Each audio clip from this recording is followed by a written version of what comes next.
Hello student, हम लोग simple harmonic motions अभी पढ़ रहे हैं और सिंपल हार्मोनिक मोशंस में भी हम लोगों ने क्या पढ़ा था? एक डंपिंग फोर्स पढ़ा था।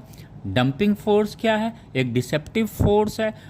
ये कौन से फोर्स होते हैं? वो फ्रिक्शन फोर्स हो सकता है, एयर का विस्कस फोर्स हो सकता है, एयर रेजिस्टेंस हो सकता है, राइट। तो ये क्या है? ये डंपिंग फोर्स है। अगर कोई बॉडी पेंडुलम जो है सिंपल हार्मोनिक मोशंस कर रही है और उस पर कोई डंपिंग फोर्स नहीं लग रहा, तो हमें सिंपल पता है y equal to A not sine omega T. A not क्या है? ए नॉट है वो पार्टिकल या बॉडी जो सिंपल हार्मोनिक मोशन में है, वो उसका मैक्सिमम डिस्प्लेसमेंट, राइट। लेकिन जबकि हमने ये पढ़ा था कि उस पर कोई डिसेप्टिव फोर्स नहीं लग रहा होगा उस पार्टिकल या बॉडी पे जो सिंपल हार्मोनिक हो। लेकिन अगर डंपिंग फोर्स लग रहा है तो डंपिंग फोर्स करेगा क्या? ये सपोज ये नॉर्मल है, कोई डंपिंग फोर्स नहीं ले, वो एक्सेलरेट कर रहा है, राइट। उसकी मैक्सिमम एम्पलीट्यूड ए नॉट है।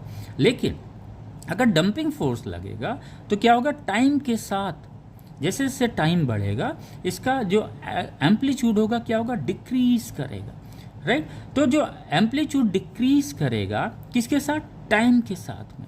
उसके बाद जो एम्पलीट्यूड हमें मिलेगा उसको हम क्या बोल देंगे? डंपिंग एम्पलीट्यूड बोल देंगे, राइट। तो डंपिंग एम्पलीट्यूड और टाइम के बीच का रिलेशन है एम क्या है? मास ऑफ द पार्टिकल या बॉडी है जो एसएचएम में है। तो इस रिलेशंस को बच्चों रिकॉल करिएगा। अब नीट की पढ़ाई हमें ऐसे करनी है, राइट। पूरे डिटेल्स में, बहुत अधिक डिटेल्स में नहीं जाना, बस कॉन्सेप्ट में जाना, क्योंकि उस पर न्यूमेरिकल कंपटीशन में आया हुआ है। डंपिंग एम्पलीट्यूड और टाइम का रिलेशंस दिया हुआ एंड आस्किंग ऑप्शंस दिया हुआ कि कितने टाइम में वो इतना जो है उसका हाफ होगा या मैक्सिमम एम्पलीट्यूड का हाफ हो, तो आप टाइम निकाल लेंगे, राइट। तो ये रिलेशंस आप लिख लें।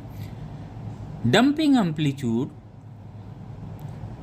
ए इक्वल टू ए नॉट क्या? मैक्सिमम एम्पलीट्यूड है किसका? जब कोई डंपिंग फोर्स नहीं लग रहा उस समय कितनी एम्पलीट्यूड होगी उस पेंडुलम की या कोई पार्टिकल या बॉडी की जो सिंपल हार्मोनिक मोशन।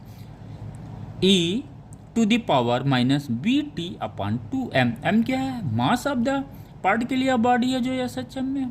टी क्या है? टाइम है। किसी टाइम टी पे उसका डंपिंग एम्पलीट्यूड बॉडी का क्या है? ए है। इसको हम डंपिंग एम्पलीट्यूड बोलते हैं क्योंकि ये एम्पलीट्यूड डिक्रीज एम्पलीट्यूड होगा, राइट। तो टी बी क्या है? डंपिंग कांस्टेंट है, राइट। एम क्या है? मास ऑफ द पार्टिकल है या बॉडी है जो एसएचएम में।